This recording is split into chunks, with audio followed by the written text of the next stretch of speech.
And then people are surprised. I mean, in terms of the YouTube community, all the fans or non-fans I have out there, I mean, there's a guy called Thunderfoot, and indeed Pat Condell on YouTube has spoken about this a lot and expressed that frustration. I've been criticised for that, but and it may be a small majority of people, but there's a lot of footage out there. Some of these radicals you see in central London, and there's a particular shot that I have.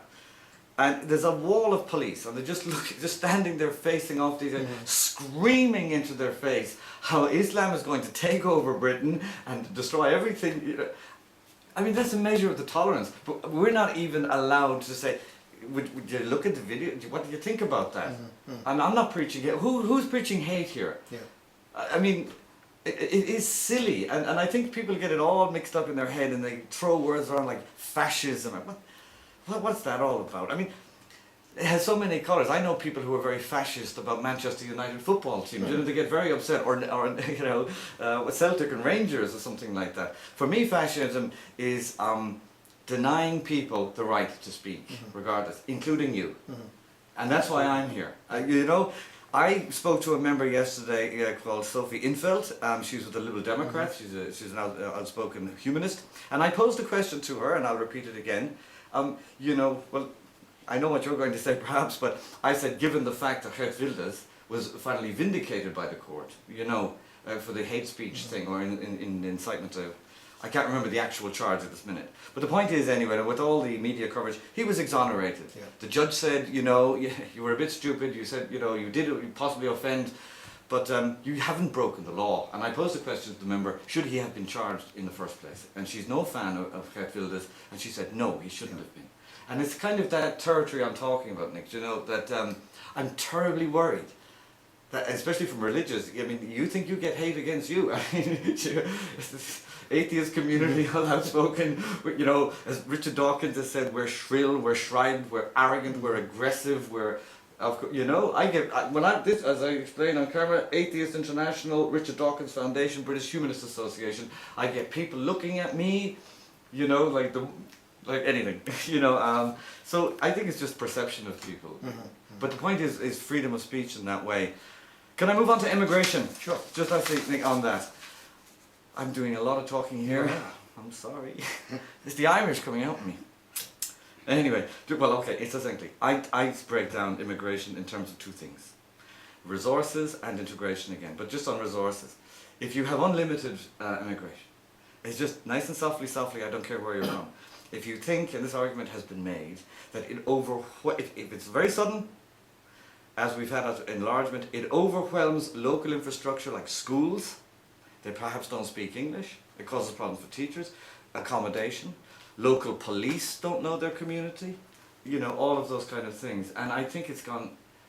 Ireland, we've had some transformation, and we needed labour when things were good. Now everyone's gone home again.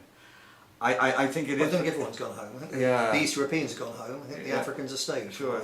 But in terms of the UK, and I know I'll be attacked vehemently for saying it, it's like your population, compared to the size of your country, it's just... You want to cap it at 65 million or something. But it's crazy. Well, the proper carrying capacity of Britain is probably about 30 million. Anything over that is overcrowded. And we're one of the most overcrowded countries in the world. And as you say, there's all the issues, there's the material issues, which are an immediate problem. But beyond that, what we've now got, what we have is colonisation, in that vast areas of Britain's cities are not British, English, whatever, they're not even European. There's no space there for Christians, there's no space there for atheists, there's no space there for Western views, Western values, and increasingly for Western people. And if we'd never been asked about it, and as we were, say, vaguely with the European Union, if our parents or grandparents had said, yeah, we'll give that a go, then we could say, well, you fools, thank you very much. But we were never asked, so it's fundamentally undemocratic. And it has transformed our country without asking us. It hasn't transformed it for the better. And where you look at all the real great problems in history, there's the problem, Islam is a key force in mayhem in history. It's been described as having bloody borders. But beyond that, if you see a clash, if you were coming from outer space and you went and looked at all the clashes in world history, time and time again you'd find the problem of two people wanting one bit of land.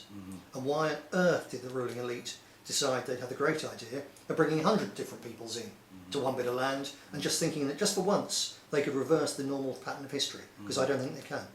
Well, again, yeah, I mean, well, we've all been mixed and all of that. I mean, in terms of integration, I mean, it has happened in the past. I mean, America, the United States, the melting pot being a great example. So my hobby horse is on it, you know, again, one of the great barriers in that. Normally when people arrive, it's language, but later really religious dogma and holding on as your tradition. I mean, fine, but don't boil it down. You can't even speak to your neighbour because of that. I mean, that is inevitably going to lead to trouble. So, I mean, this is why I hate religion and, you know, all of that, because I really believe it could be. Can you imagine all the great conflicts in history, whether it's Israel and Palestine or Lebanon or just or Northern Ireland, for heaven's sake, where I'm from? Yeah. He's a sectarian, you know. I mean, if you could only, and people would debate this ad nauseum with me, but I always suggest, okay, but if you could take religion out of it, take the Reformation out of it, please tell me it wouldn't be different. I think you wouldn't have the huge conflicts. I do think that society would be territorial would be a more unpleasant place, because it's fine for intellectuals to intellectualise their way to an atheist position or whatever, but the broad mass of a population, I think, need a spook in the sky keeping an eye on them to make them behave.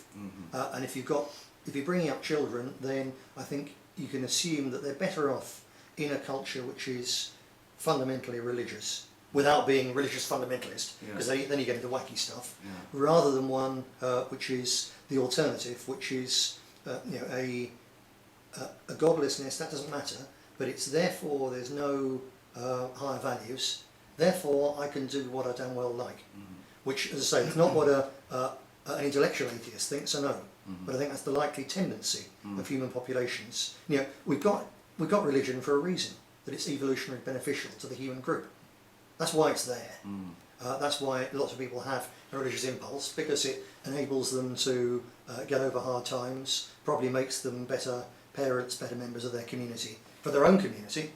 But of course, it also, part of being human is wanting to have, or not having any choice, but to have this feeling of us and them. That's the definition. And religion's a part of that, but it's a part of fundamentally it's a part of human nature. So just as you know, greed and lust and these things, they're a part of human nature, they're there for evolutionary purposes. So is religion, which is why I think the atheists, with respect to your viewers, are fundamentally flawed, because it's an intellectual abstraction. It's not taking account of human nature. And you may despise religion and think of all the bad things it does, but you ain't never going to get rid of it, because it's a part of human fabric.